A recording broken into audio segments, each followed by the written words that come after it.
Hello, everyone, and welcome to the Sin Bin. We are back for installment number 4 of our interview with esteemed guest Andy Bassford. For those of you who have not seen the first 3 parts of what CMB Reggae staff now affectionately referred to as the Bassford Files, please go to the CMB Reggae YouTube channel and check it out. How are you doing today, sir?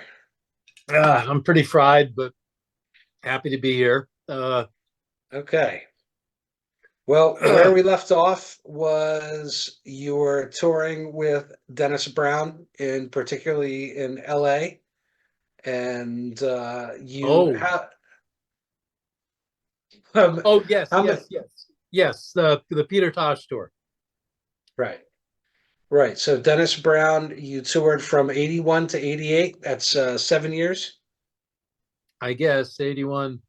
We skipped 82 pretty much. Not Okay. totally, but 83. Yeah, that's 4 or 5, 6, 7. No, that's 8 years. Well, Yeah. 7. Uh, I say might as well be 8. Okay. So you saw most of the North Atlantic and England, correct? Yes, we didn't get to the continent of Europe, although it was threatened several times. Um, Okay. okay, so the I think we left off at Paulie Pavilion with FBI, Dennis's booking agent, coming and attaching the box office and the band not getting Yes. paid. Yes. So anyway, we went about our usual business of playing around Jamaica and doing sessions. We went to the Cayman Islands for a week. We did some shows in Miami, in Florida, flying up and backing various artists. But in terms of a whole tour, we really didn't do anything in 82.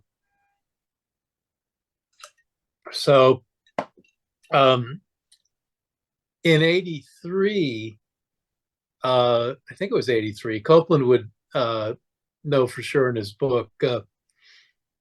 Copeland Forbes, legendary reggae manager, business person, historian, but basically most of what Copeland's done in the business has been managing people.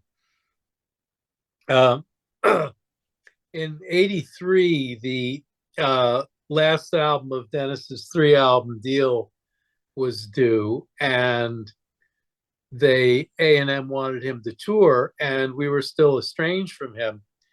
And he started touring, I think, with Inner Circle. Like they were going to be his band, and they were going to be opening for Peter Tosh, who was at the absolute zenith of his career.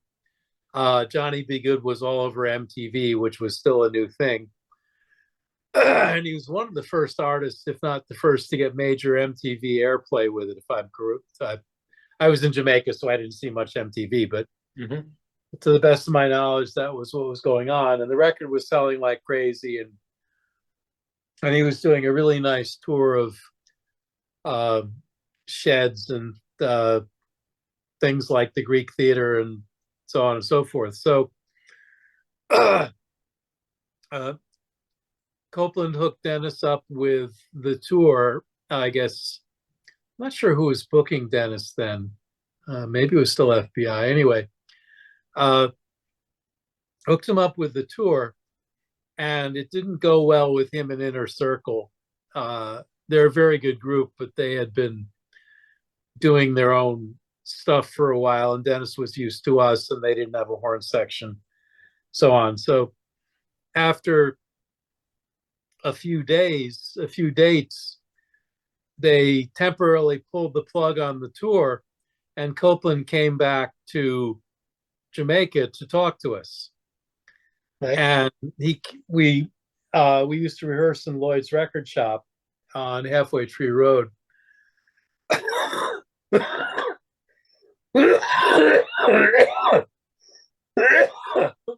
And we were rehearsing for a show at Skateland probably. And Copeland came by and he said, "Okay, this is crazy. What happened between you and Dennis? Why won't you play for him anymore?" And Lloyd said, we love Dennis, but you know, we didn't get paid for the show, and he didn't really, you know, his management didn't address it, and you know, it we can't go, we can't play for him again until somebody deals with this. And I'll never forget Copeland. You know, and we all, Lloyd spoke for us, but we all chimed in. Yes, that's exact. We love him. We'd love to play for him again, but this has got to get sorted out. So Copeland looked at me and looked at Lloyd and said, "So the only problem between you and Dennis is money?" And Lloyd said, "That's it. Yeah. If we get paid for the show, we'd play for him tomorrow." And Copeland said something like, "If the only problem is money, there's no problem. I'll straighten that out." And I don't remember if it took a day or 2 days, but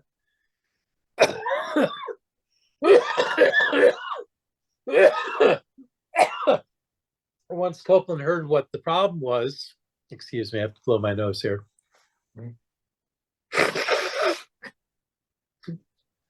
I don't know where the money came from, but he sorted it out right away. And we immediately started rehearsing the songs from The Prophet Rides Again for the tour. And I don't remember if, I think Dennis might have come down for the rehearsals. He didn't always show up for rehearsals because he didn't need to. Whatever we came up with, he knew was going to fit him and work well. So he often left us to our own devices. But I believe he came down, and we were going through the songs on the album, and there were only a couple of them that we really liked. It really was by far the worst of the 3 albums, and that he did for A&M, in my opinion. But we found a couple of tunes to play, and of course he had the previous 2 albums, including Love Has Found Its Way album, which we hadn't toured with, so he could have had all those songs to pick from, and that was a great record. And we had the first record plus all his, you know, roots hits. So we had a lot of fun putting a nice show together. And then we went out, we joined Peter Tosh on the West Coast. Yeah. So so we got to, so the idea was we're going to play with Peter, and then we were going to do our own tour of America. And after Peter finished his shows, I think he was going to Europe, and A&M wanted us to tour America. So they had, I think, 2 months set up for that or something like it. So we did 2 or 3 shows, and the response to the record wasn't great. And before we went, and we were supposed to play the Greek Theater with Peter, which was going to be the last show of the run. And the Greek Theater is a fantastic venue for anybody who hasn't been there. It's really amazing. It's like Radio City, but outdoors. Where is this? LA. Okay. All right. And of course, A&M was in LA, and, you know, all the business stuff. And so the record company was going to come to the show, and, you know, we weren't particularly stressed about it because we knew what we were doing.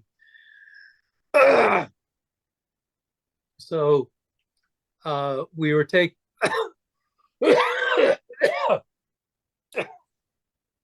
we took the bus to the gig. And before we went on, Copeland came on the bus. He said, "Gentlemen, I have bad news for you. If you do not absolutely destroy on the show tonight, A&M is going to pull the plug on the tour." And we looked at each other, and Dean Fraser said, "What? No, man." You know, We the People was always a competitive band, and we were friends with the guys in Tosh's band who were great. And Peter was friendly with the other guys. He never said much to me, but I never said anything to me, but he used to come out and watch our set until it was time for him to get ready for his show. So you'd see him out behind the amplifiers looking at you, but he never said anything. Lloyd knew him from the Lee Perry days because he played on a couple of songs with uh, with Peter for Lee Perry, and Dean and Nambo and Chico had all played on his records.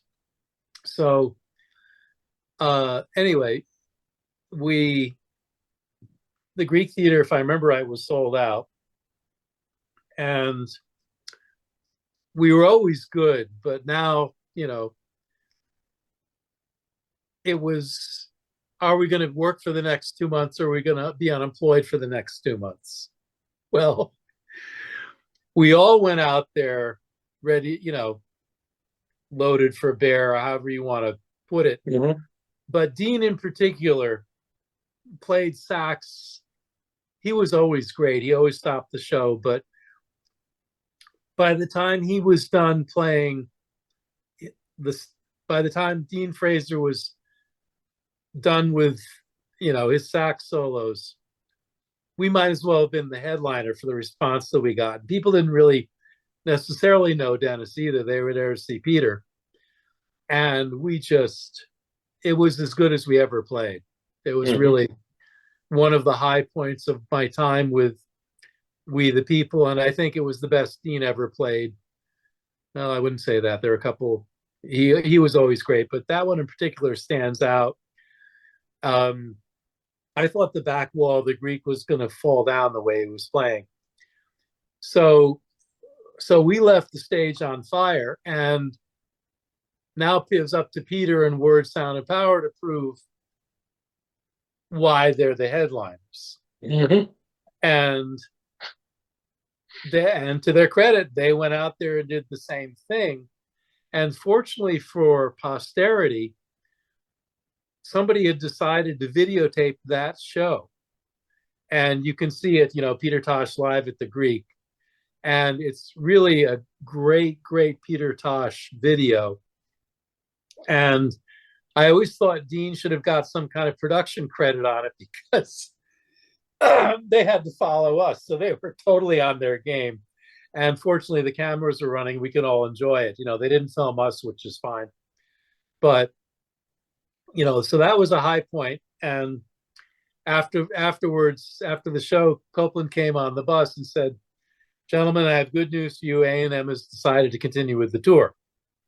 So we continued with the tour, and the record still didn't sell, but we acquitted ourselves, nicely in the clubs. And then we came back and did Sunsplash, and then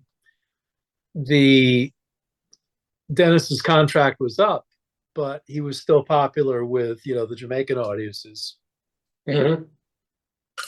It was really between him and Gregory Isaacs at that point. So Castro Brown, who's no relation, and a very estimable fellow who ran Dennis's record label in England, decided he was going to promote a UK tour for us.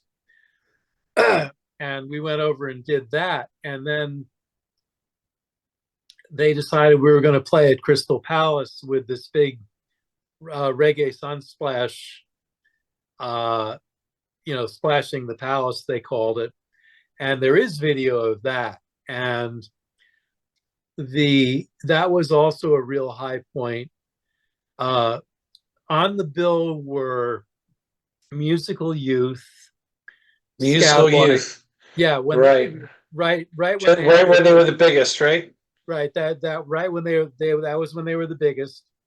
Mm-hmm. And so it was Musical Youth, Scatolites with Prince Buster, Black Uhuru, King Sunny Ade, and then we closed with Leroy Sibbles and then Dennis Brown.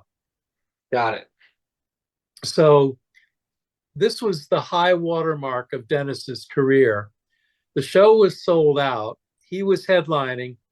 And on the same night in London, both Stevie Wonder and Bob Dylan were also playing. So Dennis was able to sell out, at Crystal Palace, which is, I don't know how many people it can hold, but it was a lot. 18,000, 20,000, something like that. Maybe more. I've heard different estimates. Mm-hmm. But we, we went on and closed the show. And the video that you'll see constantly on YouTube with Dennis Brown is our version of The Promised Land, which he recorded with Aswad. And when he brought it into rehearsal, he said, I really want to do this. And we weren't crazy about the way Aswad had played it. Now, to me, it sounds fine, but at the time we were kind of going, no, it shouldn't feel like this. It should feel like something else. So there we go. That was the hairball that needed to be excised. So we'd worked it up in rehearsal and we'd been playing it on tour in the States, and it went over really well, although it wasn't a tune. It wasn't on the album. And it wasn't really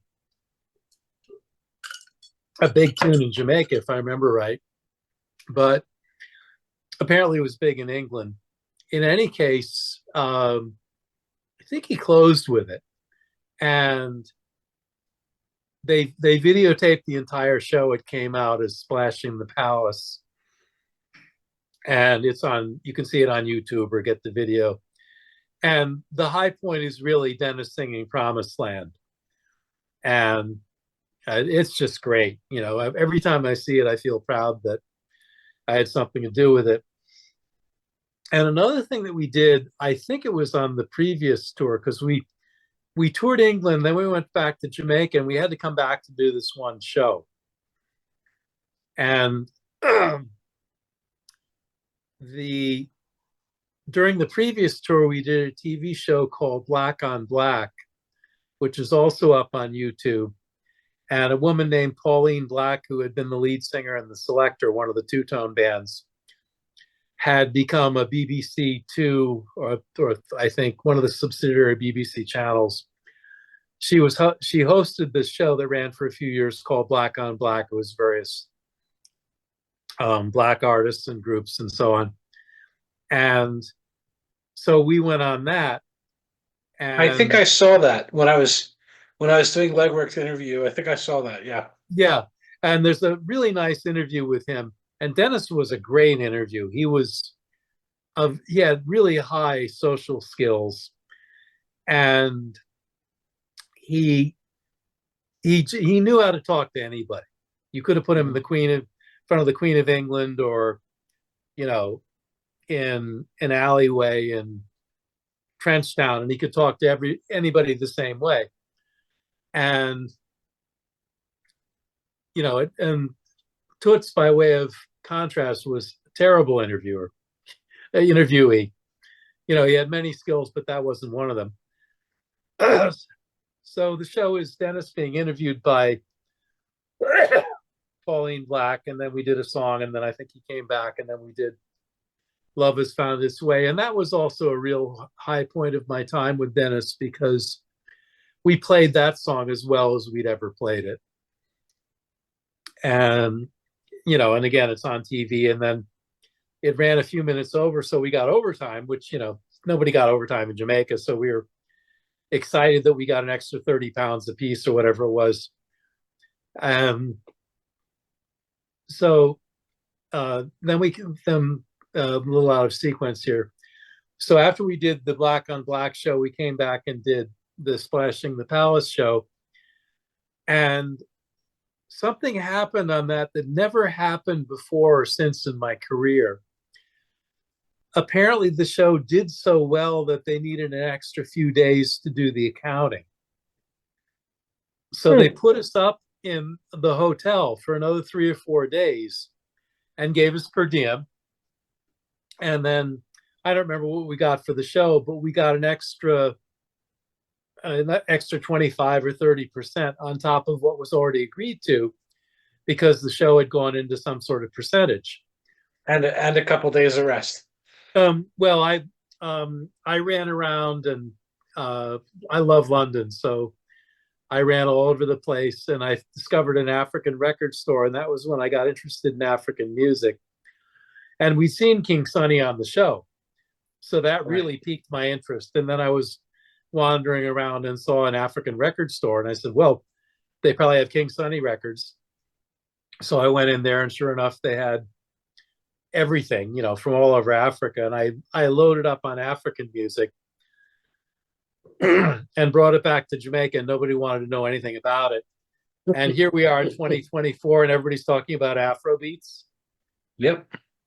Well, 1984, Andy Bassford was in Jamaica playing all these records for people and going, "This is great. This could fit into reggae."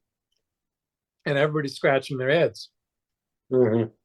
So, I don't often say that I was ahead of my time because usually I'm just trying to keep up with it. But that one I really called.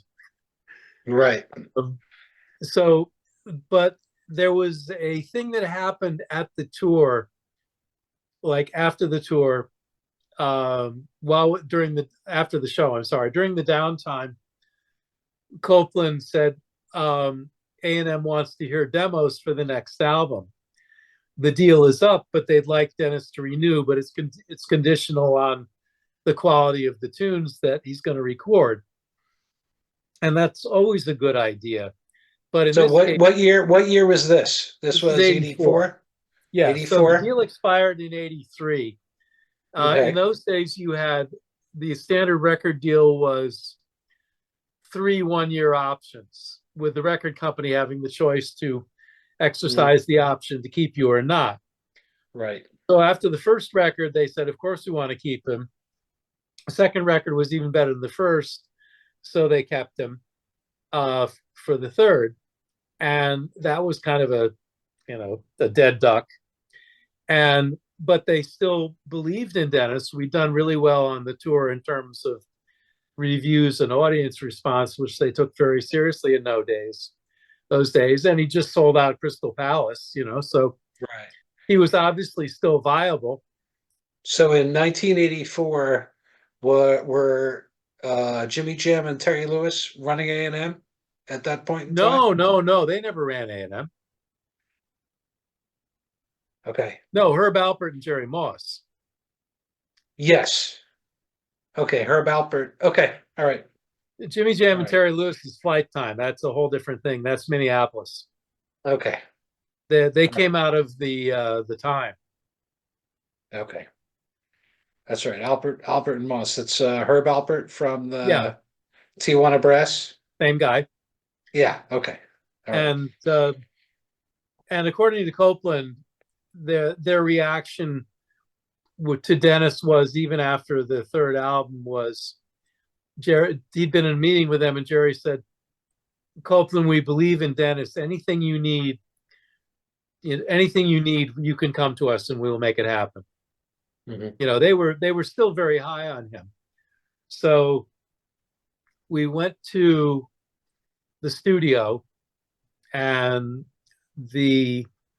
I think the people at the studio had never recorded reggae before, so they were a little confused when they saw us. But everybody in the band was a really seasoned studio veteran, and as soon as they saw us plug in and start doing our thing, they relaxed. Okay, these guys know what they're doing.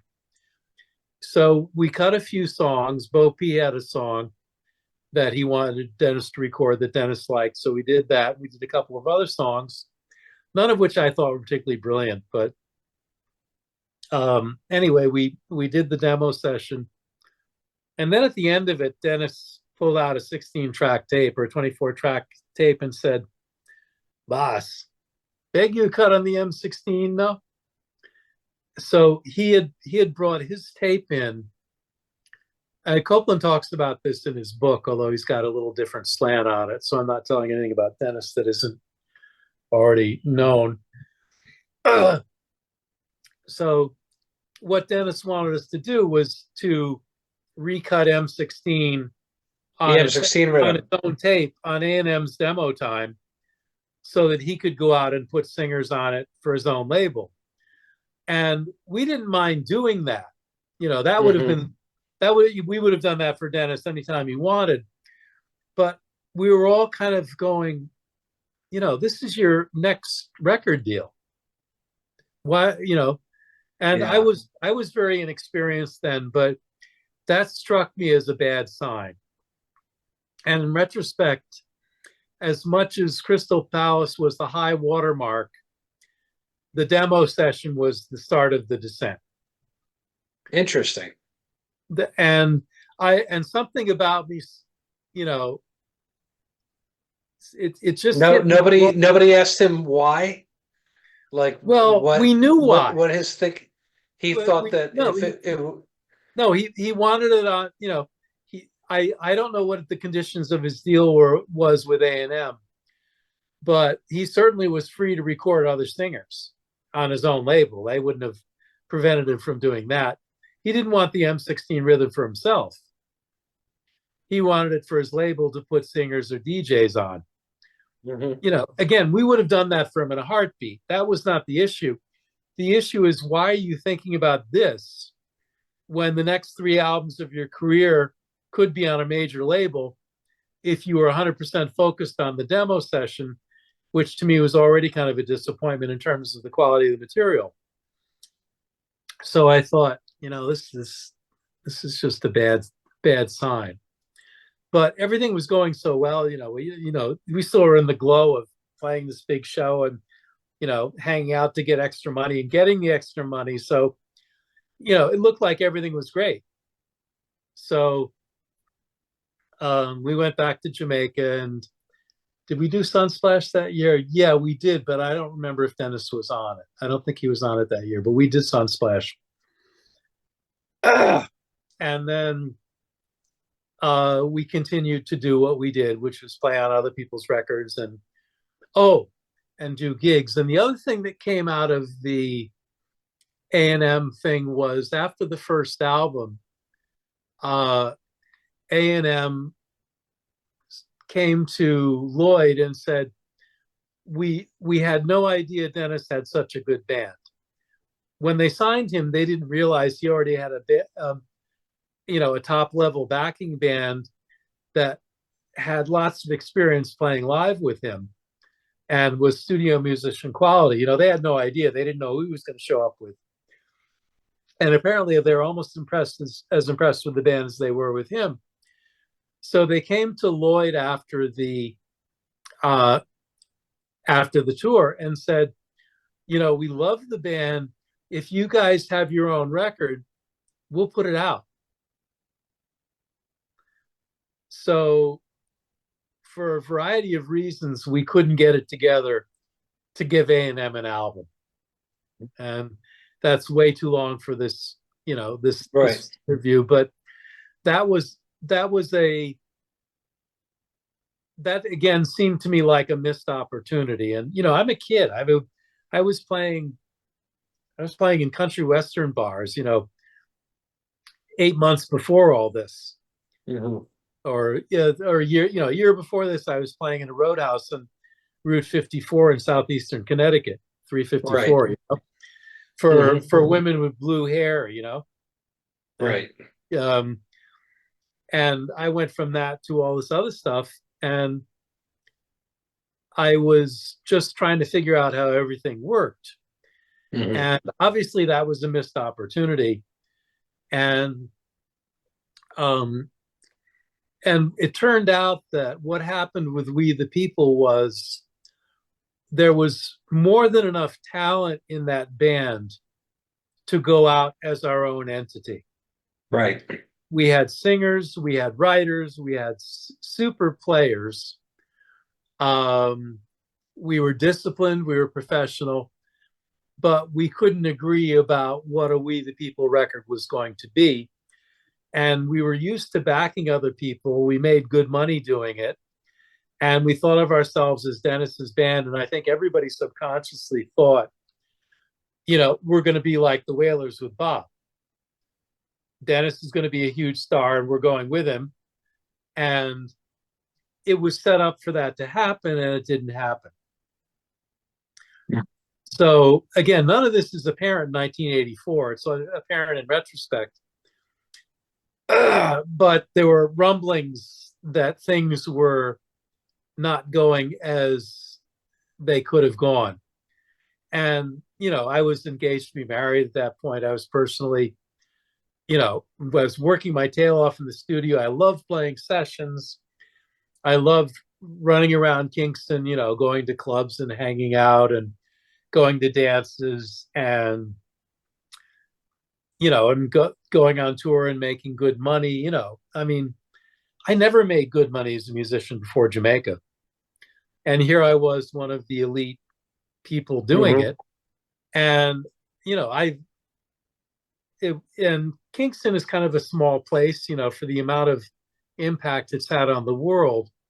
So I was a big fish in a small pond, and I'd never been a big fish anywhere. So I was quite happy being a big fish in a small pond. And so I wasn't really, I didn't know what I know now, which is that things have stages and stuff comes to an end. And when it comes to an end, you have to be ready for the next move. And you have to be able to reinvent yourself, and you have to do, excuse me, I thought I had made it, basically, is what it comes down to. Mhm. And so then the next year, 85, I'd made a lot of money in 84, and I thought, I should really put out my own record. So I had been writing some songs. I'd gotten the 4-track, one of those cassette 4-track recorders Mhm. that I originally bought to learn to make little practice demos for, working on guitar parts for sessions. And then I started writing these little tunes, and I started playing them for people, and they liked them. And I thought, oh, I have these little instrumental tunes. And instrumental reggae wasn't that big then, but it was still out there. Every couple of months you'd hear usually a Sly and Robbie instrumental on the radio. So it was still in the culture. And I thought, um, maybe I should make a recording. And something that Bubbler said, We the People's original keyboard player, had said to me back in the 80s, or we were talking about stuff, and I said, and he said, Andy, why don't you do your own record? And I said, well, there aren't any instrumental guitar records. If it's an instrumental, it's Dean or somebody like that, or it's Sly and Robbie, a dub thing. There's no guitar instrumentals. And he said, Andy, don't think that way. Don't think there are no guitar instrumentals. Think you're going to be the one that makes everybody copy you and do guitar instrumentals. Mhm. And I had never thought that way. So I took that to heart, and I thought about it. And and producers had asked me to record instrumentals for them. And I even did a couple for Harry J, which never came out. And I did that one that I think I told you about, the Falkland Crisis one. Did I mention that? No, I don't think you did. Oh, God. That's another Dennis Brown story. We're already at 7:43. So Okay. Yeah, anyway, so what let's happened was I ended up recording my own instrumental record. And my wife worked at Harry J as the administrative assistant. And one of her jobs was every week she sent over the new Sunset, Harry J's label. She sent over the new records from Harry J to JBC and RJR, which were the only two radio stations. And she'd send promotional copies over there. And if they liked one, they'd play it. Usually they just put them in, threw them in the garbage. But anyway, she sent. I figured I would put the record out. I did it on my own label. It was called Skateland Rock. It's different than the Augustus Pablo tune called Skateland Rock. Mhm. And of course, I did it because I was so fond of Skateland. And so I recorded it live to 2-track because 2-track tape was cheaper. And so much of Jamaican musical history can be explained by the fact that doing it this way is cheaper. Probably not just Jamaica, but definitely in reggae. So anyway, pressed the thing up, and Harry J had a pressing plant. So I figured with my wife working there and her being friends with the guys in the pressing plant, that if Harry tried any funny business, bootlegging it, that I would know. So she sent it over to the radio stations, and within 20 minutes, RJR called her back and said, "Hi, this is so and so at RJR. The records you sent over this week, we threw all of them except Andy's in the trash, and if you turn on your radio, you hear us playing it now." So they took it out of the box, they put the needle on it, and they put it on the air right away. Mm-hmm. And it stayed on the air for 18 months.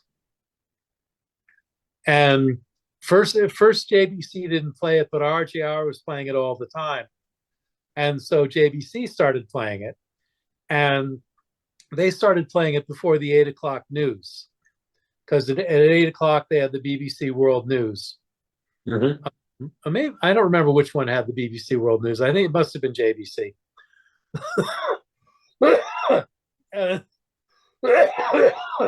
And one of the reasons the DJs liked it was the record was a little long. It was over 4 minutes, which was bad for bass response. But on the radio, everything's compressed, so you couldn't tell.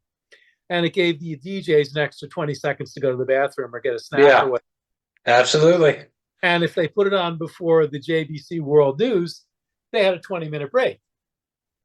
So the other thing that helped was I credited it to Andy Bassford with We the People.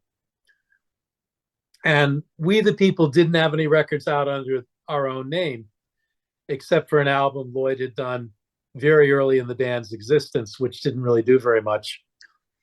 And we were the most popular band. So when the radio station saw something and said We the People on it, they were predisposed to play it. And then they just liked the tune. So there you go. So at that point, we were living in a house with like 23 Jamaicans. We were renting a room in a house. You know, we cooked in the room, and you know, it was there was a revival church in the garage. It was a fascinating experience, and there were little kids in the house, and you know, I'd go to sleep at like 4 in the morning in those days, and at 7:55 every day, the little kids in the house would be banging on our door. Mr. Andy, you don't play upon the radio, man. And we'd roll over and go, oh God. And then they would turn it up so we could hear it, you know? So things are looking great. And then they decided to do Synergy. The people who put on Reggae Sunsplash decided to do a Reggae Sunsplash USA tour. And this turned out to be the end of everything, as much as it looked like the beginning of everything.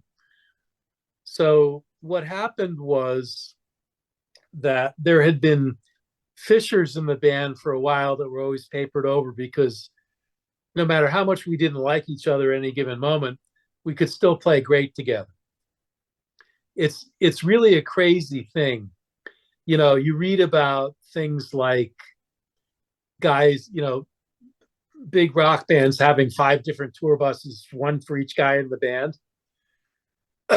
And they need to do that to make it work, because, you know, they love playing together, or playing together works. Oh, the Black Crowes is a great example of this, or Oasis, you know. Bands where people really just hate each other, but when they play, it works. Yeah. So We the People was kind of like that. It never got as ugly as, you know, nobody ever hit anybody, but it was pretty tense at times. And we were, you know, and we were too busy not to play together, and we were doing too well not to play together. But there were definitely cracks in the foundation. So they came to us and asked us to do the tour, and the tour was We the People opening, and then us backing Dennis Brown and Gregory Isaacs, and then Dennis Brown, and Third World closing. 1985. What reggae fan would not want to see that? You know, if everybody was still alive, you could book that now. Mm-hmm. So,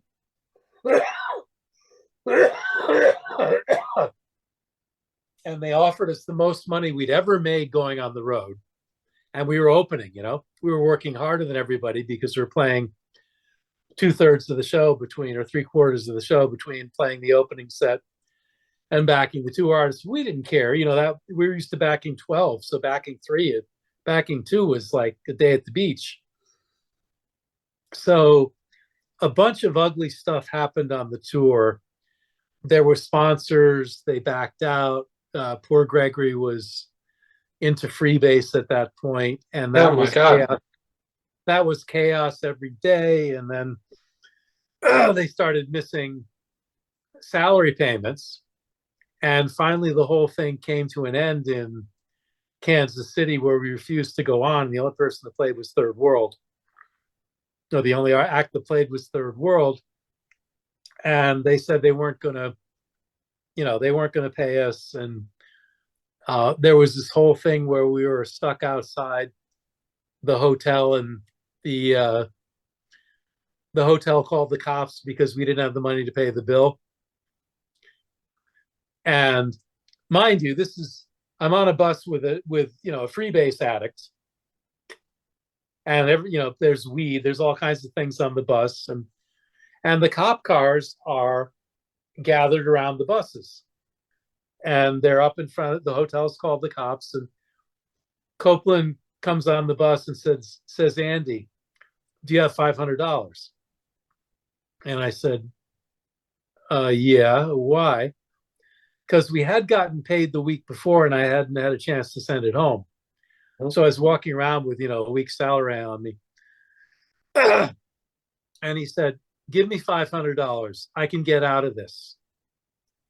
So I didn't know what he had in mind, but I trusted Copeland, who, if you want an impossible situation, if you're in an impossible situation, Copeland is somebody you want with you. So I gave him the $500, hoping, praying I'd see it again. And he went in there and he paid the phone bill, and he paid whatever the outstanding incidentals were. And then he called the tour sponsors in LA and told them that we were, I forget what he told them, but he's got his version of it in the book, but he left out the part where he came to borrow $500 to pay the phone bill. But other than that, whatever he says in the book is what happened. Mm-hmm. So we went to Houston, and there was a promoter that had bought a couple of shows in Houston, in Texas, and he saw what happened, and he made a separate deal with Copeland so that the tour would continue for his shows. And so we did that, but we were stuck in a hotel in Houston for about 10 days.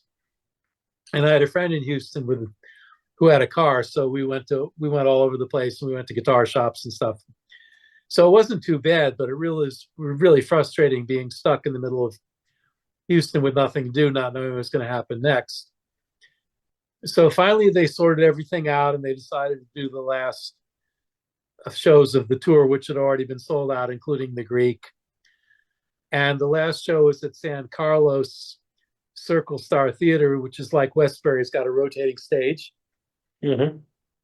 You don't want to do a gig on a rotating stage. It's just, you play, and after 2 songs, they rotate the stage a quarter turn so that set of people can see you. And it's weird. Anyway, unbeknownst to me at any rate, Dean Nambo and Chico and Bo P and Handel Tucker, who was playing keyboards, had been talking about starting their own band, which they called 809. And when we got to the end of the tour, they quit. So they went off and started 809. And then we went back to Jamaica, and Lloyd recruited new people, but it wasn't the same. And then, we still had plenty of work. And then Gregory wanted us to be his band because mm-hmm. he'd had some kind of falling out with Radix for a minute. And so we played a few shows with him, and then we were supposed to go to Antigua. And we got so far as putting our stuff on the conveyor belt. and there was no Gregory at the airport. So Lloyd jumped over he saw my guitar on the conveyor belt, and he jumped over and grabbed my guitar and pulled my guitar and my suitcase off of the conveyor belt and said, Andy, we're not going to Antigua. And I said, why not? We have a show. He said, you don't know these places. If we show up there without Gregory, they're going to take it out on us. So then I was going, okay, the band I joined is not the same band. We have an artist to back, but he's got a drug problem to the point where he can't go on a plane and make $15,000 for a day's work. Right. And what am I going to do? And then we found out we were pregnant, and then the drum machine came in. And Sling Thing we actually were the first band to play Sling Thing live.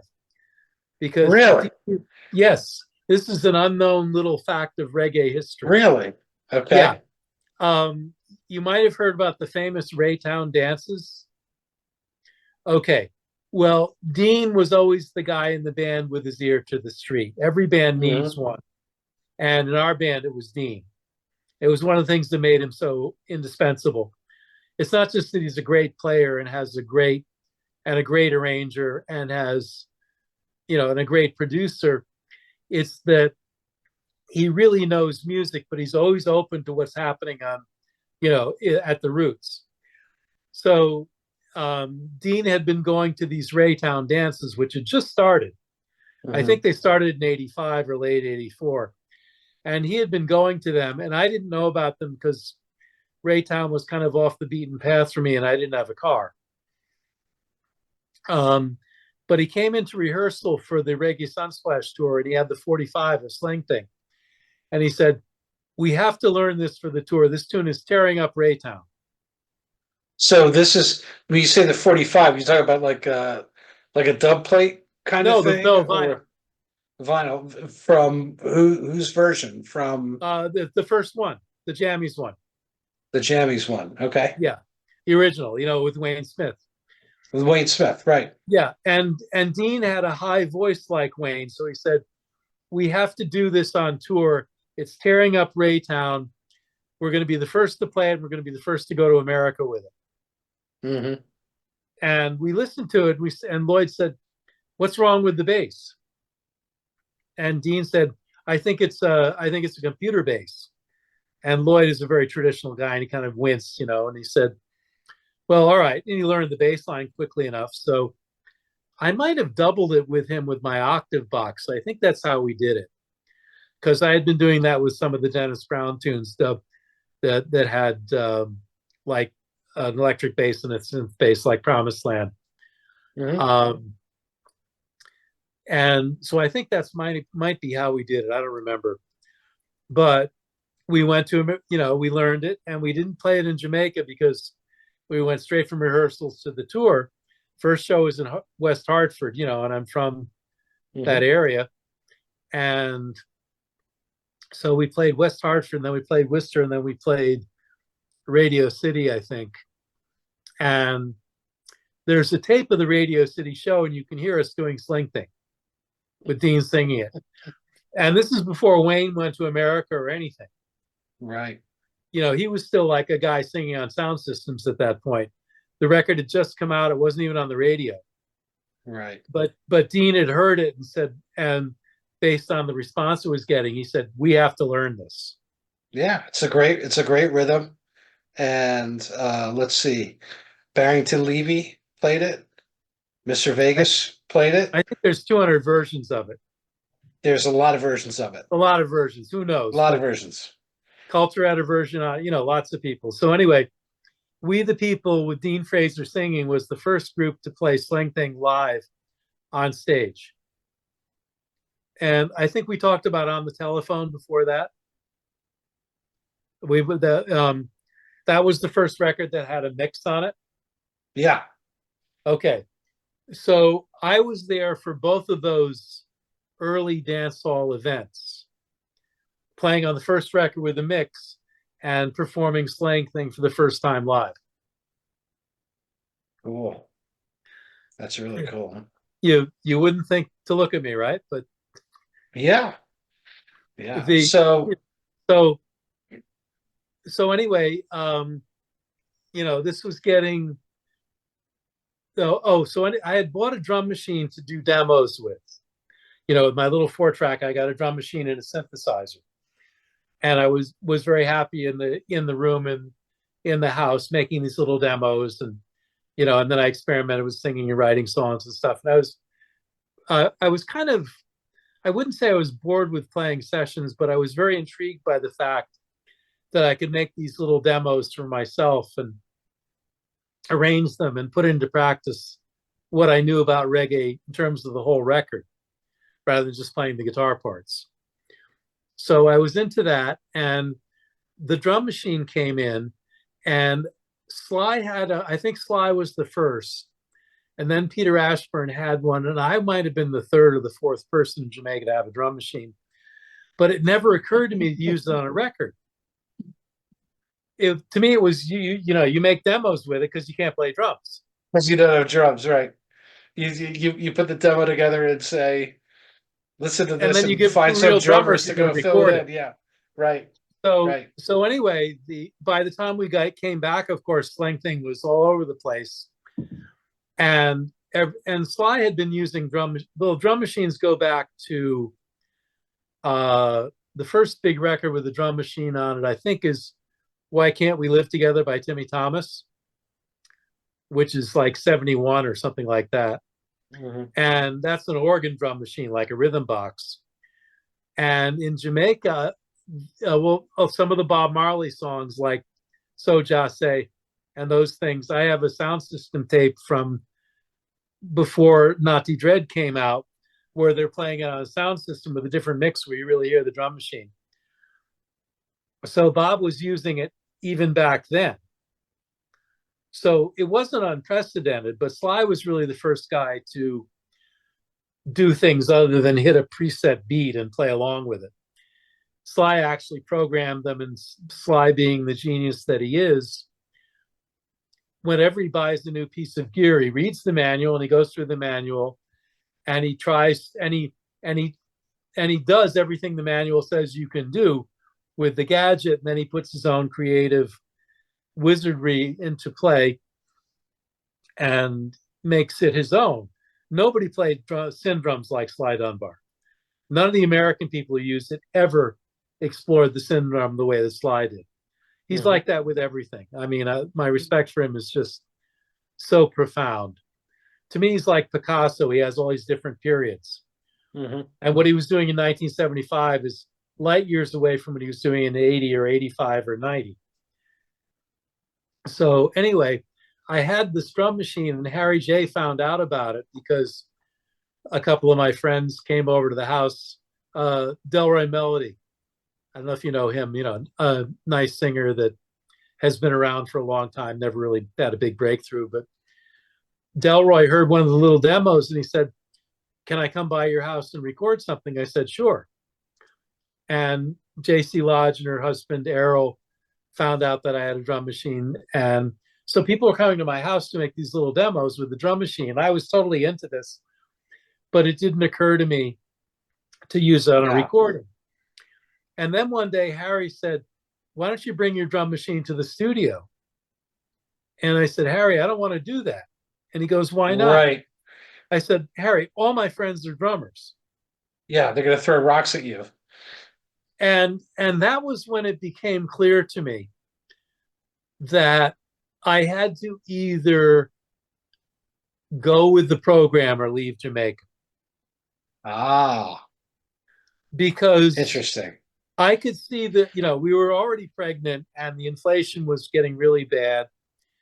And we had to seriously think about the implications of raising a child in Jamaica, where the child would go to school. We'd have to find a more expensive place to live. Elizabeth wouldn't be able to work for a while. All these considerations. The band had already splintered. The singers I was working for had coke problems. Mm-hmm. The famous ones. Because Dennis wasn't as bad as Gregory, but he had his own problem, and everything. and then I was getting called to do drum machine sessions, and people wanted me to produce things with the drum machine. And I hated the drum machine. I mean, I Mhm. loved it for me, but I hated the idea of recording with it, because the whole thing about recording was you got together in a room with, 5 or 6 other people, and the singer came in and they sang a cappella, and 15, 20 minutes later, it was a rhythm track. Right. And the creative process The creative process was pulled, totally will different get with the pulled drum out. machine. Yeah. Yeah. And I saw it coming, and I had two choices, because I could have gotten it on the ground floor. Maybe Clevey had a drum machine by this point. I don't know. You'd have to ask him, but he certainly wasn't a factor. You know, uh, because Steely was still in Roots Radix. So they weren't the production team that they later became. Mhm. I could have been in on the ground floor with this, and the consequences would have been that the drummer. I could see the drummers were going to be out of business anyway, but I didn't have to be the one pushing them into the coffin. Mhm. And with my status as an outsider, that made it even trickier. I always felt like I was there on, I don't know if sufferance is the right word, but people extended me the privilege of allowing me to participate in this Mhm. from the earliest days. Right. If you look back at it, everybody could have said, no way, you're not coming into this. Yeah. They chose not to. They chose to allow me to prove myself, which I did.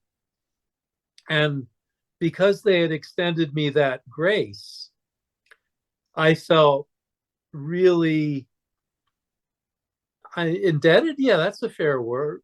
I felt indebted to the musicians. Many of my, some of my best advocates were drummers. Santa always stuck up for me. Style, those guys stuck up for me when I was nobody. And here I had the technological thing that was going to, you know, seriously impact their careers and their lives. And I always was aware of giving back. I was the only person in Jamaica that could fix guitars at that point. I wasn't very good, but I was, in the land of the blind, the one-eyed man is king. That was me with guitar repair. Mhm. And I never charged anybody a dime to fix their guitars, because I felt, okay, I'm being allowed to participate. I don't need to make money on this too. Let me Yeah. give back to the people who've let me in. Mhm. So I was always thinking that way. And then when the drum machine came in, I really thought about it, and I just said, I don't like this way of making records. I think it's inferior. I was a real purist then. I think it's inferior. I don't like how it sounds. I don't like how it feels. It takes a lot of the fun out of what we're doing. Plus, it's going to, you know, plus I'll be the person putting my friends out of work. I think it's time to go home. Interesting. So I gave Lloyd notice. Hardest thing I don't know if it's the hardest thing I've ever done in my life, but it's top three. This is the guy who looked out for me from day one, Yeah. had taken all kinds of flack from people for hiring me, all of which he hid from me for years till he thought I was ready to secure enough to hear it, Mhm. and relied on me because a lot of his main guys were gone. And now I was going to leave him too. It was very difficult. And I'm not sure to this day if he understands quite why I did it, and maybe I understand myself, but I can tell you it was one of the hardest things I ever did in my life, was to leave that band. So you left Jamaica and you came back to the Bronx. No, I went to Hartford. We had to stay with You my went to parents, Hartford. and Okay. I didn't have a dime, because all the money that I had in Jamaica, I had to use to get my gear out. Got it. And yeah, I had to buy a carnet, which is this custom seal, Mhm. uh, that you go to a customs broker, and they check everything to make sure there's no contraband in it, and then they seal it in a box or a trailer or something. And if the seal isn't broken when it gets to where it's going, all is well. If it's broken, then it gets impounded until I figure out what's going on. So I couldn't fit it all on the plane, and I just couldn't deal with it. So I put everything into the customs broker and took all the money. And Elizabeth had gone back earlier to, find prenatal care. So JC and Errol took me to the airport and said goodbye. That was really hard because they were such good friends. And so I left Jamaica in I think it was October 15th, 1985.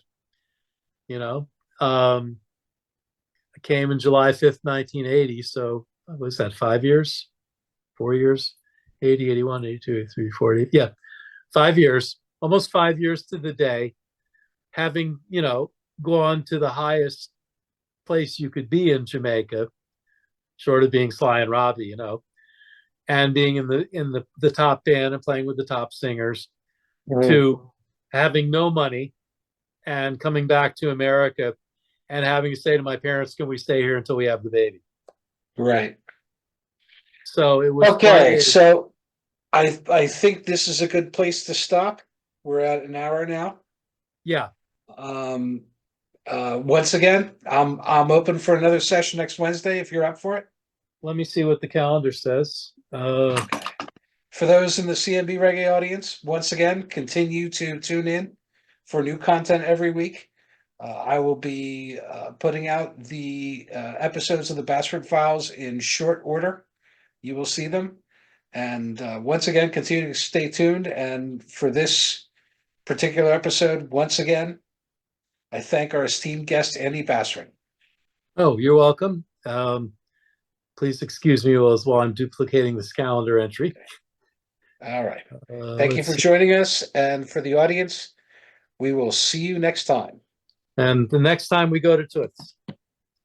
Next time we go to Toots and the Maytals. Yep. All right. Take care. Okay. Thanks. Bye-bye.